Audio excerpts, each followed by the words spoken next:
টানা এক সপ্তাহের ঈদের ছুটি শেষে আজ খুলছে অফিস, আদালত, ব্যাংক পাড়া। শুরু হয়েছে ব্যাংক এবং পুঁজিবাজারের স্বাভাবিক লেনদেন। এ বিষয়ে বিস্তারিত জানতে মতিঝিল থেকে যুক্ত হচ্ছে সহকর্মী ওয়ালিদ সাকিবের সাথে। সাকিব, বিস্তারিত আপনার কাছ থেকেই জানতে চাই।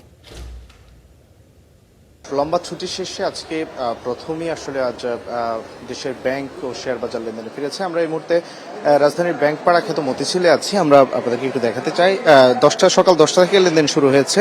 তো লেনদেনের শুরুতে আসলে গ্রাহকদের যে আনাগোনা সেটি শুরু হয়েছে। এই মুহূর্তে ভিড় খুব একটা নেই, হয়তো বেলা বাড়ার সঙ্গে সঙ্গে সেই ভিড় বাড়তে পারে। আমরা সকালে দেখেছি যে ব্যাংকাররা আসছেন, ঈদের পর যে তাদের সহকর্মীদের সঙ্গে তারা ঈদের সাক্ষাৎ করছেন। অনেকের সাথে প্রায় সবার হচ্ছে ঈদের পর প্রথম সাক্ষাৎ হচ্ছে আজকে প্রথম কর্মদিবসে।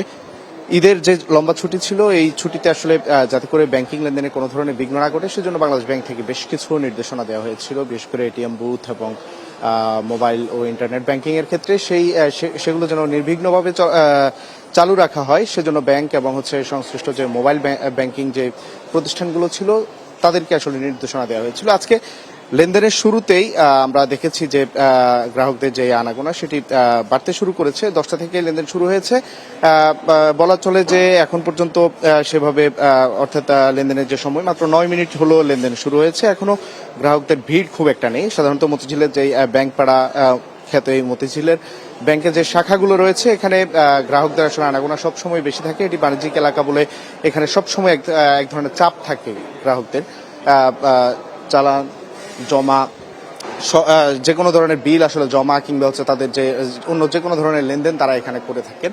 তো এখন পর্যন্ত আমরা দেখেছি, আমরা ব্যাংকারদের সঙ্গে কথা বলেছি, তারা বলছেন যে এদের যেহেতু ছুটি, সেক্ষেত্রে ছুটি শেষে আজকে প্রথম দিন এখনো অনেকেই হচ্ছে ঢাকায় হয়তো ফিরেননি, যাদের খুব একটা প্রয়োজন নেই, অর্থাৎ যাদের কর্মব্যস্ততা নেই ঢাকায়, তারা এখনো হয়তো ফিরেননি রাজধানীতে।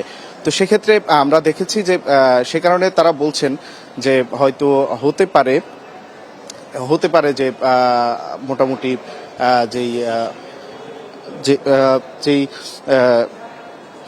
তো এই ছিল আমার কাছে বাংলাদেশে যেই মতিঝিল থেকে আসলে আমার কাছে সব শেষ লেনদেনের পরিস্থিতি। ওয়ালিদ, অসংখ্য ধন্যবাদ আপনাকে আমাদের সঙ্গে যুক্ত হবার জন্য।